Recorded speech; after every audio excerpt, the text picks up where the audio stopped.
Ma'am, can you tell us something about Taj Business Opportunities, how it started, and what's the dream behind it? Okay, Taj Business Opportunity is basically about bringing the plethora of business ideas and plethora of investment options together, giving it a one platform.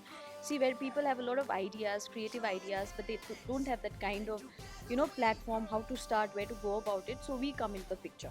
So that's Taj Business Opportunity. And of course, we have several investment options out here. You talk about the education vertical, which is Taj Edu Globe Limited, or the real estate version, which is Taj Real Globe Limited. We have Loan Lelo, we have the healthcare vertical as well, which is MedHawk, right? And we have tried to put a lot of verticals and a lot of options on this one platform, wherein people will have multiple choices and they can invest according to their pocket size and of course according to their likes and dislikes. That's the most important part.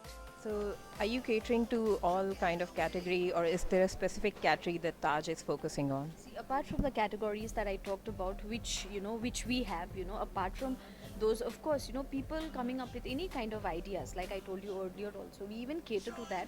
Like Mr. Acharya, rightly mentions, not only, helping them in a financial way, but, trying to put their ideas together, bringing such, people with the same frequency, people with the same, level of understanding, thinking together, and, of course, trying to make their ideas materialize. So it's not only a particular category or categories, but anything and everything, provided, yes, of course, it is creative, provided it'll work in the long run.